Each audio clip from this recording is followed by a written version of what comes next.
Peace, y'all. Welcome back to Community College with Dr. G. I'm Dr. G. It's nice to be seen because I can't see you. But hey, today we're continuing with our Coexisting with Grief series.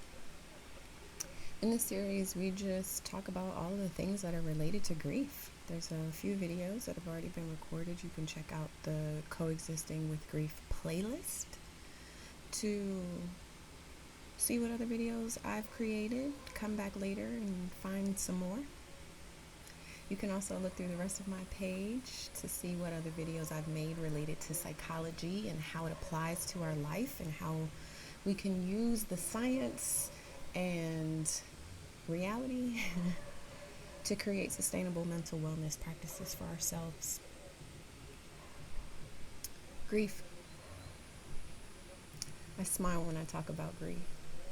And people think I'm crazy. Maybe I am. I've said this before. But I smile when I talk about grief because I know how transformative grief can be. Simply because I know what actively participating and intentionally going through your grieving process, what that produces on the other side of it. Beyond the sadness, beyond the bullshit, beyond the pain, beyond the missing of people and all of those things, yeah?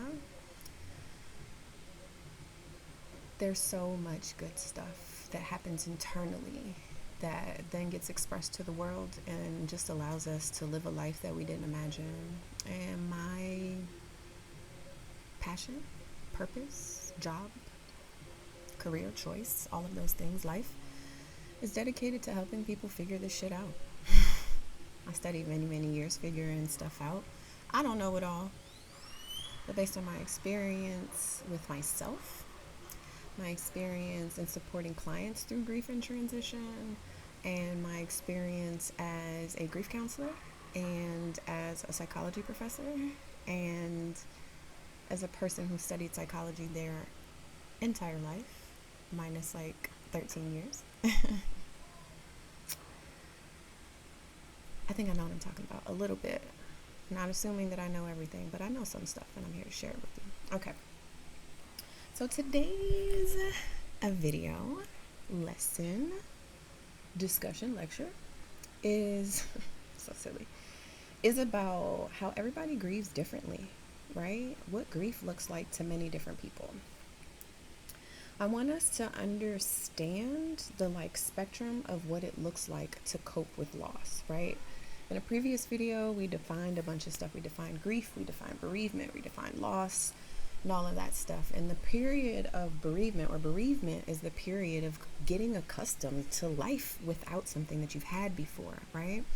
And during that bereavement period, we all will show our grief differently. The way that we handle the process is going to be different for all of us, right? Some of us don't handle it. Some of us don't deal with it. Some of us do, right? But this video is going to talk about the different ways that coping with grief shows up and ways to know if you're not doing well, and ways to be supportive as a person who has a relationship with is friends, family, whatever, coworker, with someone who is going through a grief process. All right? So coping is how we get through anything that we are not mentally, emotionally, spiritually prepared to deal with, right? Coping is normal. We have to cope. We have to do something in order to maintain functionality amidst really shitty stuff, right? So our ego, I'm going to do a video on ego very soon. Our ego is sole job is to protect us, right? Our ego knows exactly who we are. Our ego knows our strengths and our weaknesses. Our ego knows it all, and our ego's job is to keep us protected and safe from the things outside of us that could cause us harm. Okay? So our ego creates scenarios, our ego creates behaviors, our ego will do whatever the fuck it takes to protect us or to do what it thinks it's doing to protect us, right? So as much as we talk about ego, it's terrible, ego death, kill the ego, it's necessary. It's a necessary aspect of our personalities that keeps us going until we mature or evolve enough to really see life for what it is and equipped enough to handle life the way that it is. And we're not really conditioned, taught all of those things to deal with the shitty parts of life. We are really conditioned to push it back, ignore it, forgive and forget, blah, blah, blah, blah, blah. And that is counterintuitive to our sustainable mental wellness. Okay. So the ego's job, the coping mechanism that the ego creates, right, to protect us at the time of the shitty thing, right? At the time of the shitty thing. I say that because in the moments, in the context of whatever it is that fucked us up, our ego has to respond immediately because we have to keep going. Right? Yeah, we can break down, we could cry, we can do this, we can do that, but we got to go back to work. We got to still take care of the kids. We got to eat. We got to survive. We got to do the things, right? So at that moment, I say at that moment, very, very significantly, very intentionally, and multiple times at that moment, because our job as the whole person and not just the ego, because you're a whole person and not just the ego. Ego is just 1/3 of your personality. I really got to do something on personality. Ego is just 1/3 of your personality, right? So as the whole person, you are responsible for quieting the ego while you allow yourself to go through the grieving process so that you can be well. Coping mechanisms are not meant to be permanent. Coping mechanisms are not meant to be permanent. It's to help you cope, to help you get through to the other side of something, but it's not meant to be a lifelong practice, right? Example, you are a child who has dealt with some trigger warning about abuse, some really, really terrible physical abuse, right? And your coping mechanism as a child was to dissociate. This means to just go away to another part of your mind, completely cutting yourself off from the reality that your physical body is in, and mentally you go to another place, right? You grow up, you're an adult now, and you recognize that you have some issues, right? Your coping mechanism prior was to dissociate and disconnect yourself from your reality, and this keeps coming up in your life in different ways as an adult, but it's not good. So you decide to go to therapy, and in therapy, your therapist supports you in reintegrating those aspects of your psyche that have been separated for protection, for ego protection, right? Dissociation is a coping mechanism for your ego. I cannot handle this, so I will not handle this. I'm going to go over here until this is done, and then when this is done, I'll come back, right? So through therapy, through maybe even working with yourself, but through therapy, your therapist helps you to reintegrate those two aspects so now they're whole, right? This is your conscious effort to heal yourself, to go through your grieving process and eliminate the need for the coping mechanism, okay? Coping is not a permanent fix. It's a temporary help to get us to the next stage of our grieving process, okay? It's a gradual process. A lot of people assume that once I start feeling this grief, I'm just going to be so dumbfounded and overwhelmed by it that I won't be able to function. And no, there are some things that we go through that will dumbfound us and fuck us up really bad where we are not able to function. But for the most part, when we initiate a process of healing, when we initiate a process of healing on our own, right, on our own terms, and we don't just wait for our mental to break down and then force us into it, when we initiate that process, because our ego is aware of everything, our ego is aware of everything. we are aware of everything, right? We're just not conscious. There's levels of awareness. I'm going to do that too. Levels of awareness, right? So as we allow ourselves to begin the healing process, our ego is going to piecemeal, little bit at a time. Take a chunk off, like you're feeding a baby. It's a big French fry. You take a little piece and you put it in the baby's mouth. Our ego will piecemeal our trauma, will piecemeal the memories, will piecemeal the realizations, will piecemeal your healing process so that it does not overwhelm you. We are not trying to be more fucked up. We're trying to heal. And the ego and the other parts of your personality and your intentionality ground this process. Therefore, it influences the way that this process goes. And it's not, if you are intentional, if you take your responsibility, I'm going to tell you why I'm smiling in a second. If you are intentional, if you take the responsibility, it will be difficult. I'm not saying it's easy, but it won't fuck you up. What will fuck you up is not taking responsibility, not being intentional about your healing, because that shit still happens. That shit's still fucking you up. And if you choose not to deal with it, if you choose not to pay attention to it, it's gonna keep fucking you up until you're so fucked up that you can't function anymore. You're debilitated. Your body stops. Listen.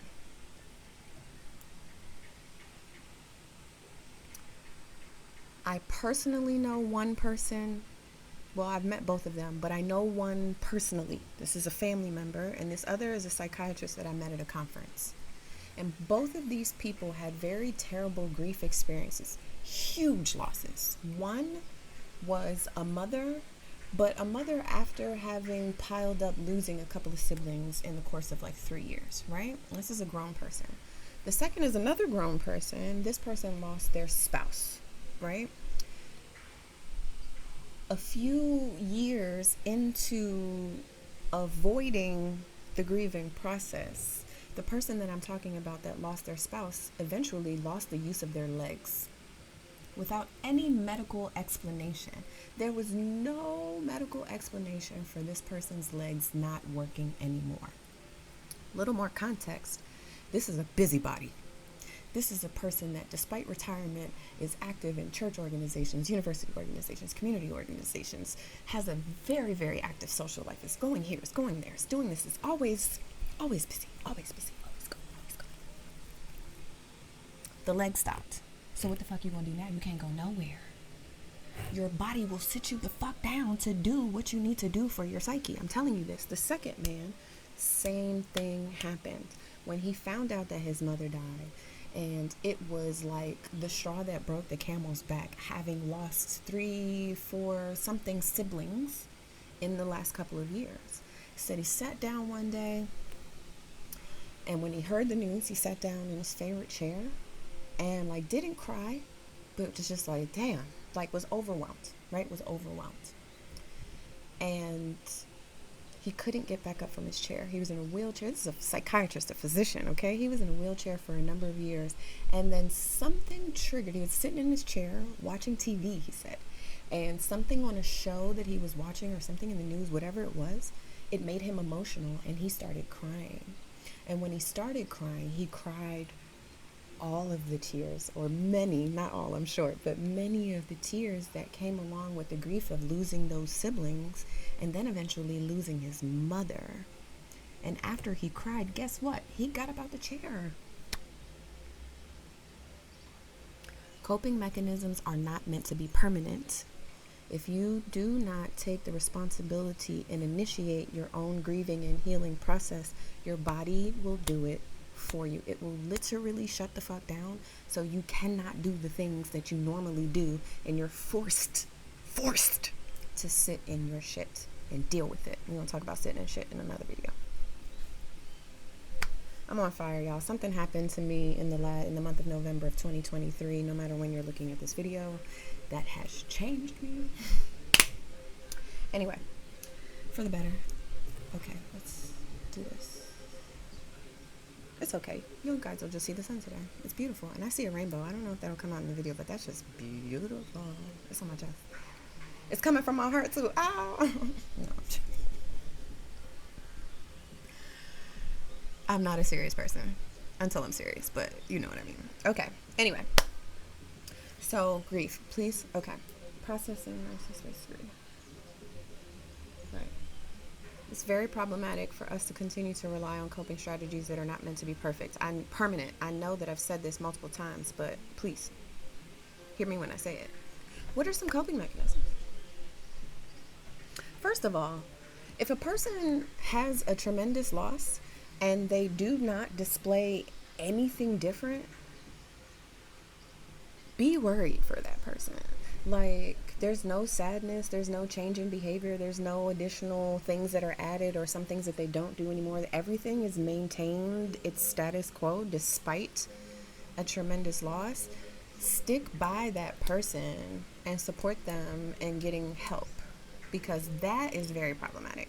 To not show any signs of coping or distress or grief at all at a tremendous loss, that's very problematic. That person has either, I'm not going to say either, it's possible, because I can't speak for everybody, it's possible, let me take this, and that's the point here, is that we're all unique, right? So when I say a sentence or I say something or I give you something and you take it as fact, yes, for some people, but maybe not for you. Maybe not for the people that you know, right? So take everything that I'm saying, what sticks with you, take it, and what doesn't, don't. But I can't speak for all people. We're all unique, and that's really the point of this video, is explaining how we are so unique in the ways that we deal with the same shit. We all go through the same shit. We just deal with it in different ways, right? Okay. So something's got to happen. If something doesn't happen, if nothing changes, that person may be dissociating. That person is probably practicing avoidance. That person is pulling themselves out further and further out of touch with their actual reality, and that's not a healthy thing, okay? So what are some ways that people cope? What are some ways that people cope? Well, some of us turn inwards, right? Turning inwards. We go and we kind of pull ourselves away from social situations, pull ourselves away from society, friends. The things that we used to do, we don't do. We tend to like stay to ourselves. We do things with ourselves. We avoid being social with other people because we're not in a good space, right? Turning inward. And this is okay. This is okay. If it persists for a very long time, check on your friends, check on your family members, check on yourself, right? And it's okay as long as there are sporadic instances of socialization, like a friend pops up on you, or you go to church, or you show up to your niece's birthday party, despite however you feel, whatever it may be, right? That is okay. If you completely isolate yourself and go off the grid, MIA from everything, including your responsibilities, that is problematic, okay? So there's spectrums to all of this. There's a spectrum to coping in the ways that people deal with it, like dealing with it on one end of the spectrum and not dealing with it on another end of the spectrum, right? And then also there's a spectrum to the coping mechanisms, right? So turning inward it could be avoidance. It could just be, it could be healthy. I need to figure out my life without this major thing anymore. In this period of bereavement, as I'm trying to recalibrate what life means for me, I'm doing it by myself because I'm going to be the one that's here dealing with this all the time, right? That's okay. But the extreme of it is not okay, right? So what's the next one? Another coping mechanism outside of turning inward is turning outward. That would be the opposite, right? Turning outward. So a person that a person that stays to themselves or has like an active social life, but now they're like way more active. Like there's a very sharp increase in their social activity, right? This may be, a way to avoid, right? But we don't want this to last too long, because if we cope for too long, eventually our bodies will be like, hey, I need to deal with this. Help me deal with this, and shut down, right? So turning outward, overly socializing, being more social than usual, doing that type of thing, very, very active. And this is okay, because sometimes you don't want to just sit with yourself and your grief and your shit all day, right? You want to go out, you want to do different things, you want to be a little bit more social to give yourself time away from your grief. That is okay. Just make sure you're giving yourself some time in solitude to grieve, okay? I just got a text message from myself that I sent like a week ago. Okay. Right. In your time in solitude, if the person is expressing themselves outwardly, they're turning outward towards the world, to help them cope with their grief. Your time alone should be more than just your sleep, right? When you sleep at night is not enough time alone. You need time alone, awake, aware, and conscious, so that you can work through whatever it is that's going on with you, right? Another coping mechanism. This is probably the most, hey hummingbird, the most used coping mechanism in the entire world in the history of time. Substance use. Substance use. If it leads to abuse, clearly it's too much. But substance use, so the use of alcohol, the use of drugs, right? When the panini hit in 2020, right, the news people were like, there's been a sudden spike in the amount of alcohol that's being purchased by people who are staying at home, blah, blah, blah, blah, blah. And if you talk to a sane psychologist, they were like, okay, shit, buy one, get one free, give it to the people. Because we were in such an unprecedented time and space that we didn't know what the fuck to do. And getting drunk, getting tipsy, whether it was to help us sleep at night or to just get the fuck through the day of teaching kids, doing your home job, working from home, all of the things, right? We needed to be drunk or high. It's okay. But it can turn into abuse. And if it turns into abuse, then that's a problem. Right? I did a consultation with a young man who was just really down bad. And when we talked about like what was going on, the reason that he presented to me was because he was dependent on alcohol. He had become dependent on alcohol and he didn't like it. Like, it wasn't at the point where it was, you know, like fucking with his ability to go to work, take care of his kids, etc., etc. But he was dependent, and he was like, I can't do this. Like, this is going to fuck up my health. And to be totally honest with you, I've known him for years. And when I saw his face, I was like, whew, the years have gotten you. But when we got down to it, even in that, it was probably like maybe 30, 45 minutes. Our consultation is supposed to be 15, but in that short time that we talked, I asked him, I said, so like, what's going on? And he had gone through a divorce and lost some friends. And the year that he got divorced, I believe something about a friend dying. Anyway, he had not dealt with that grief. He had not dealt with the grief of his friend dying, and then getting a divorce, and then the pandemic, and alcohol was his way of coping. But because he had been coping with it for multiple losses and never taking the responsibility and initiating his healing process, because honestly, people don't know. When I say you don't take the responsibility, I'm not blaming or judging you. People don't know that it's their responsibility to help themselves grieve, right? So after multiple experiences with not dealing with his grief or coping with his grief through alcohol, he's now alcohol dependent. That's problematic. Yeah. And like, I can't help you become independent of alcohol. That's a medical thing. You know, that's a huge thing. Rehab is a major thing to go through. And I even worked in substance abuse many years ago when I was doing my clinical degree. And it's heart-wrenching. It is absolutely heart-wrenching work. Oh my God, because we all can see what the drugs and alcohol are doing to you, including you, but you can't stop.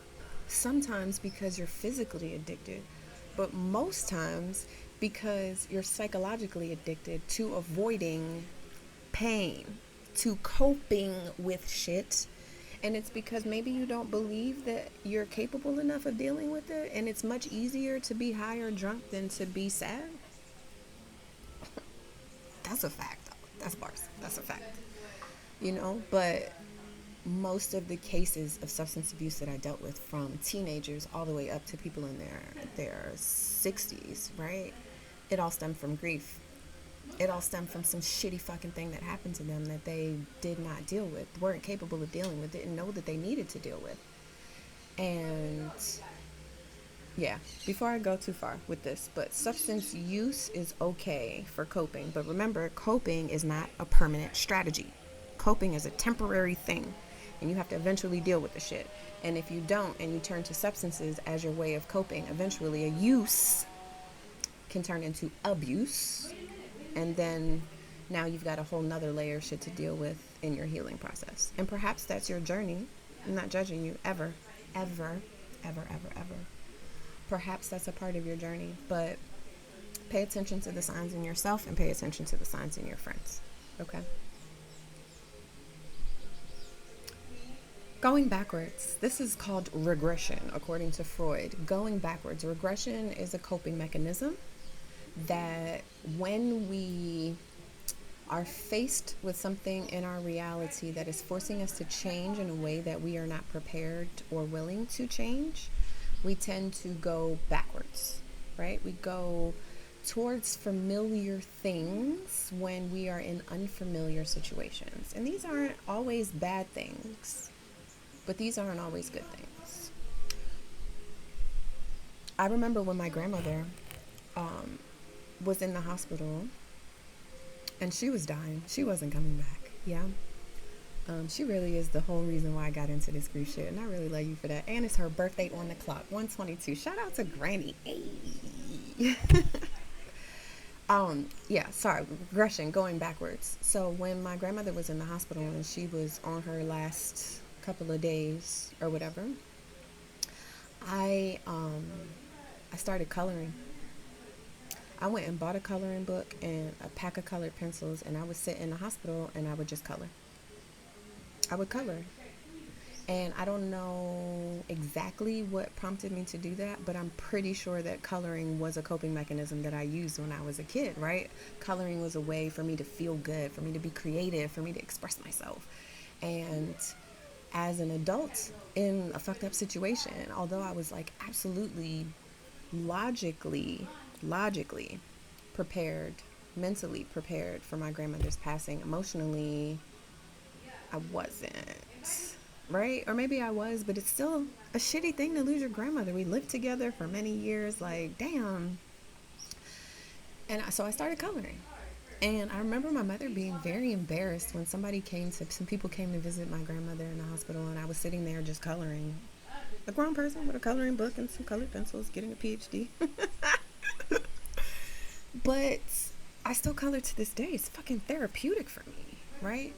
But I didn't let coloring be the thing that I did every time I felt sad about my grandmother's loss, right? I still was very intentional about my grieving process, and that was me because I was overly prepared. I literally went and got a grief counseling certification in 2010 after moving in with my grandmother, because I knew that the end was coming, and I knew that I needed to be prepared for myself and my family because it was going to be a tremendous loss. Even with all of that, I still went back to coloring. I still regressed. I still went backwards because in the moment, it was too much. In the moments, days, weeks, months around her death, and me having to plan her funeral and do all of the things, it was too much. So I colored. I still color to this day. I said that. But that got me through those days, but coloring didn't get me through my grieving process. I did. Yeah? What are some other things? Some people regress to like very, maybe not things that they had done in the past, but very, what's the word that I'm looking for? Carnal. Very basic physical things, right? So one of the ways that many people deal with like unexpected, unprepared grief or loss through coping is to seek out pleasure. This is why people get drunk. This is why people get high, because when you're drunk and you're high, you're gonna feel better, you're happier, you're in a different space, right? But in other ways, people seek sexual activity, right? And maybe in a promiscuous way, in a way that was not common to their personality beforehand, um, or fighting, right? When we were a kid and we had tough feelings, especially some of us had really tough feelings, maybe around elementary, middle school, we were going through some shit at home and nobody knew about it, and we were angry and we were sad and upset and all of these things, so we went through a period of fighting. I know a lot of people that were fighters. Like, anything pissed them off, they were ready to fight. Fight, fight, fight, fight, fight. I remember this guy that lived in my neighborhood, we went to high school together. I don't know what it was, but like around 15 or 16, he eventually got expelled from school because he kept fighting all the time, right? And that's like when we feel anything that is uncomfortable, that is discomfort to us, our very first interpretation, our ego's very first interpretation of those negative feelings is to be angry. And if we don't take the responsibility and initiate and be intentional about figuring out why we're angry, it's going to stay at anger.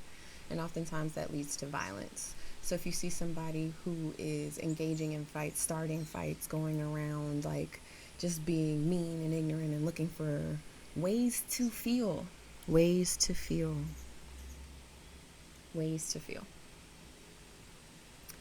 When we regress, when we go backwards, when we move to a place that is below our level of maturity and understanding at a particular point or stage in our life, we are looking to feel something familiar because we are in an unfamiliar place. We are looking to feel something good because we are in a not so good place. And it's okay. It just can't persist for forever. Okay? It can't persist. Okay. The last one I'm going to talk about is engaging with the heaviness. So this isn't Freud, this isn't anybody else, this is me. And this is an observation that I've made over some years, watching people go through life transitions. Like, one thing about me is I pay very close attention to the people that are around me, right? And I am very considerate, intuitive, yes, but also considerate of the people around me. So like, you may say one or two things here or there, but I will be able to put the story together. This is why I don't have a lot of friends. But I'll put the story together, and not in a way that people think in order to make a judgment about you, but one, just because it's a natural thing that I do, but two, because I'm gifted in a space where I can see you better than you can see yourself, and I can help you to get to where we both want you to be, right? For me, it's your best self. For you, it might be just to the next day, but I got you, right? So one way that I've noticed that people, it's like an umbrella. One way that I've noticed that people deal with the heaviness of grief, loss, trauma, all of that stuff, is by continuing to engage in the heaviness, right? Continuing to engage in the heaviness. Sorry, the stool, my booty. Okay.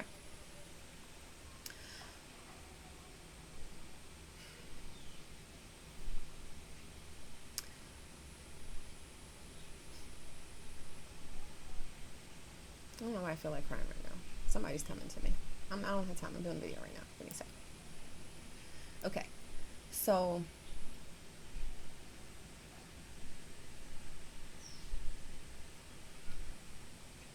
some people become psychologists.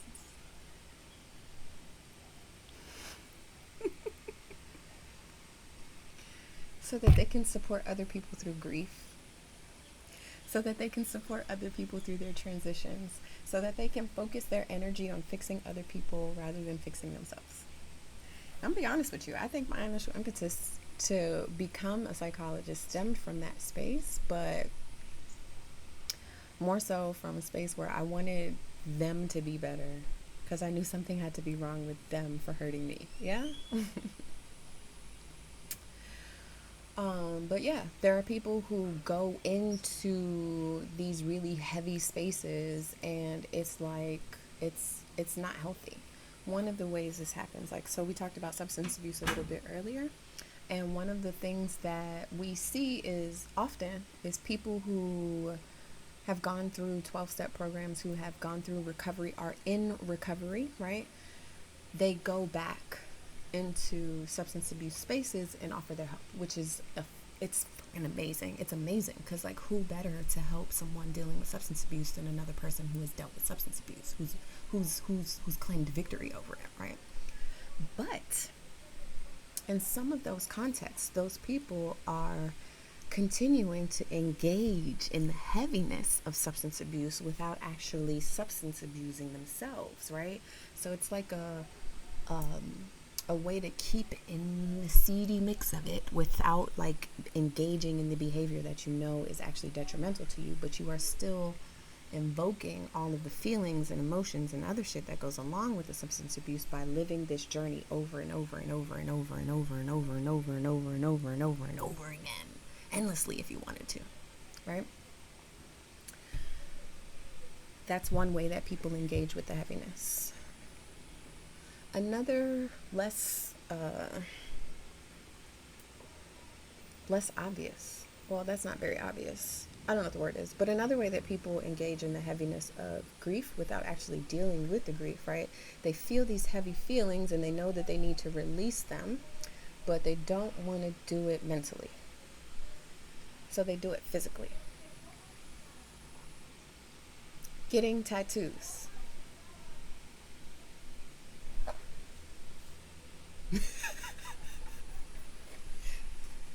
Getting tattoos is a way to engage with heaviness without having to deal with what you're trying to deal with. Pain pathways. This is one of my favorite lessons to teach. So, emotional and physical pain share the same neural pathways in our body.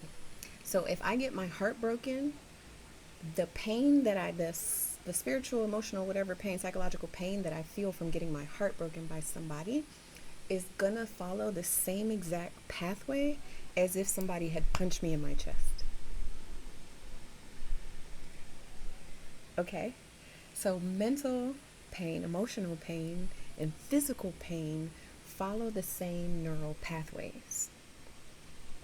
So people who have been traumatized and are not yet aware that they have to take responsibility for their grieving process, but are really, really, really somewhere inside seeking relief from the pain, will continue to engage in it. It's almost as if you're proving to yourself how strong you can actually be. Like, if I can sit here and take 4 hours of somebody digging a needle and ink into my skin, then, like, that other shit that happened to me probably is not that serious. That pain was brief. That was a long time ago. Blah, blah, blah, blah, blah. But tattoos are a way for people to feel pain and have a reward from it. A permanent reward instead of a permanent scar. Y'all, this psychology shit is like... Tattoos, the other one that I want to say where people engaged in the heaviness physically is exercise. And it's okay. It's okay as a coping mechanism. It's not a permanent solution. It's not a permanent solution. You know, a woman goes through a breakup, and then she's like, this is the woman that he dumped, and this is the woman I am now. And they went and they went hard in the gym. Hard. Hard in the gym. And they look fucking amazing. Maybe they don't, because some of them get kind of manly, but because you'd be like, whew. But they go hard in the gym. That's okay. Do that shit. Do that shit if it's gonna make you feel better. You better go work out. You better. But do it for yourself, first of all. And second of all, still engage with the sadness of your grief. Go to therapy. Talk to your friends. Go to brunch. Do something. Deal with the grief, and don't just think that the physical exercise is going to take over that. Because there's, like, how much? You can only have 8 abs. You know, like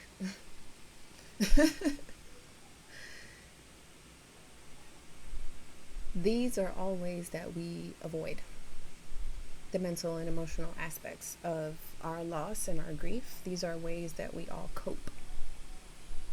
And there's absolutely nothing wrong with engaging in any of these things. There's absolutely nothing wrong with engaging in any of these things. I'm not here to judge anybody. I'm just giving facts, right? It's necessary to engage in these things from time to time. It's necessary for our survival, for our mental well-being, right? Sustainability, it's important. But coping mechanisms are not permanent. Coping mechanisms are not permanent. Coping mechanisms are not permanent. Coping mechanisms are not, I don't know what I just said, permanent. You got to deal with your shit. So, you're coping, your homie's coping, your auntie, your kid, somebody around you's coping. We're always coping. We're all always dealing with some shit. Don't judge. Don't judge yourself, and don't judge other people for how they choose to cope, or how their ego chooses for them to cope with a particular situation, because it could be you. Don't judge, not yourself and not anybody else. It's okay. This is instinct. This is human. This is the human part. What we're getting to is the spiritual part, but this is the human part of us. Coping. Human. It's coping. We have to cope. We've got to make it through. But we also have to heal, right? So don't judge anybody for the ways that they cope with, like, whatever loss, because you don't know the magnitude of a loss to somebody. What means something to you may mean something totally different to somebody else. That's the other part. Don't be judging people on how deeply somebody is into their coping or their grief or whatever, because you don't see the value in what it was. I had a friend who had a stroke when I was in graduate school, and I was really, really, really, really, really, really fucked up about it. She had just finished getting a master's degree. We were roommates. We lived together. We had our relationship or whatever, but this was still somebody that I cared very much for the last, like, 6 years. And she had an aneurysm. It wasn't a stroke. She had an aneurysm, and it left her. She was in a coma for a minute. They had to like cut her head open. It was the whole thing. And this was in my last year of graduate school, right? So there's a lot going on. There's a future. There's no job prospects as a person with a master's degree in psychology. Wimpy. It's just a whole bunch of shit that was going on at the same time. And I was depressed. I was distraught. I was grieving.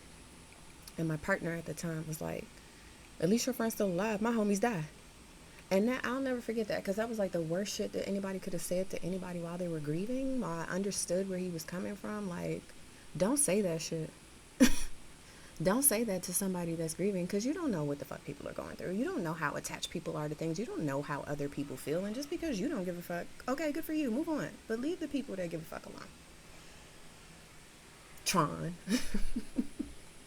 That's my homie to this day. Like, it's no hard feelings, but I finally got to say that out loud.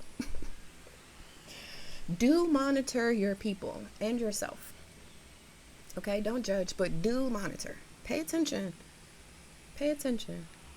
Somebody had to see that client that I saw in the consultation. Somebody had to notice that he was drinking excessively. Somebody had to see that. Say something. Pay attention, especially to the people that you think are strong. Especially to the people that you think are strong. Because yes, we are strong, and all of y'all keep coming to us with their problems, but we still got our own problems to deal with. So pay attention to your strong friends. When they say check on your strong friends, check on your fucking strong friends. They don't have a greater capacity. They just do it for you. Check on your friends. Check on yourself, but check on your people. Pay attention to what's going on with your people. Is your friend going out all the time and always bringing niggas home and da-da-da-da-da? Pay attention. Okay. Give yourself space. Give yourself space. Recognize, understand, know, be aware that you are coping, but some of the times when those feelings come up, don't grab the bottle. Don't go outside. Don't isolate. Give yourself the opportunity to feel your feelings. Maybe you need to schedule it because you're so busy. But give yourself the opportunity. Sometimes it may be 5 minutes. Sometimes it might be a whole weekend. But you gotta give yourself space to feel it, or else it's gonna keep fucking you up in the background. Okay? Ask for help.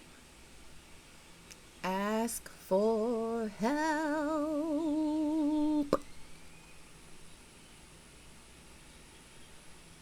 Maybe it's a stranger. Because what I'm getting is, I don't have nobody. Ain't nobody here. I'm all by myself. Listen. When you in the nail shop and Mimi is asking you how you doing, be like, bitch, I'm not doing good. I'm sad. Ask for help. Talk to people when you're feeling overwhelmed. Fuck how people may think about you or what people may view you as. Okay, you weak. Okay, so I'm fucking weak. Ask for help. Be weak. Because you won't be strong again after that. Please. Ask for help. See a therapist. Call a grief counselor. Or a transition coach.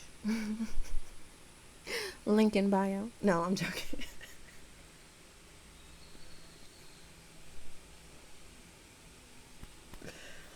Talk to someone, yeah. Asking for help or talking to someone. Go see a therapist. Go to a support group. Find a grief counselor. Talk to your friend. Talk to that auntie that always looked out for you. Maybe the grocery store clerk. Talk to somebody. Your coworker. Talk to somebody. Make sure they have the capacity to receive what you have to give at that moment. But like, talk to somebody. Talk to somebody. Your best friend. Your cat. Your goldfish. Say it out loud. I don't think people realize how much actually vocalizing, verbalizing some shit releases you from pain, releases you from grief, releases you from angst. Just saying the shit out loud. I'm sad. Whew. Huh. Well, I'm not so sad anymore. Because you said it. You acknowledged it. I'm sad. Damn, I feel a little bit better now. Thank you. Thanks for listening. Mailman? Amazon truck driver? Say something. Say something. Okay. The last thing that I want to say to help you through coping, to help you move beyond coping into like healing, is to find ways to express yourself, right? I just said talk to someone, but when I talk about expressing yourself in this way, I mean creatively. Creativity is a leading healer. There are people that get whole degrees and certifications in dance therapy, art therapy, music therapy. The arts and creativity are profound ways to guide you towards healing. I told you earlier that I used to color, and I'm not a drawer, right? I'm not a visual artist in that way, but I do like visual arts, and being able to put color combinations together on a page that looks fucking fire, it does something for me, and that's what I do. But so for me, so for me, coloring, being creative in that way was very helpful. Some other ways, writing, and this could be journaling your feelings when you feel bad. That's amazing. Journaling your feelings is another way of like kind of goes in line with talking to someone, letting the shit out, right? Drawing, even if you can't draw, just draw. Painting, going to a paint and sip. Singing, hum a song. Dancing, yelling. You gotta let the shit out. You gotta let it out. You gotta let it out. So like intentional healing, intentional expression of your grief leads to your healing. Yes? Expend the energy. Exercise, I talked about over exercising and using that as a crutch rather than a helping thing, but going for a walk, just literally expending the energy, moving the energy around, right? So that you can get through your grieving process. Go shoot a gun.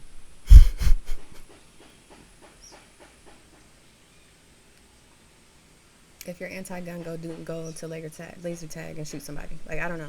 But something about the power that you feel in shooting a gun is like, whew, it's a release. Did I say everything? I said everything I needed to say. thank you for watching. I hope that you got something great from this. There's going to be a bunch of stuff down in the box. I should have said this at the beginning, like the real YouTubers. I'm getting there. There's some stuff down in the box. Link to my website where you can find all of the cool shit that I do. I'll link the Pathways to Healing workbook. It's free download. It's an e-workbook that I will send you if you order it, and I'll link it below. Pathways to Healing is a workbook and guide to understanding grief and supporting transformation.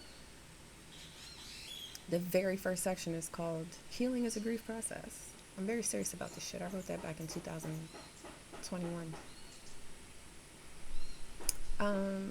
Yeah, I don't have anything else to say, I guess, about this. I'll be back with some more, and if you have any comments, I would love to hear them. Like, genuinely love to get your feedback. Like, love to get your feedback. If you have any videos that you would like me to create, if you have any questions, please comment below. Go to my website and contact me through email, and I will address it, because I am here for you.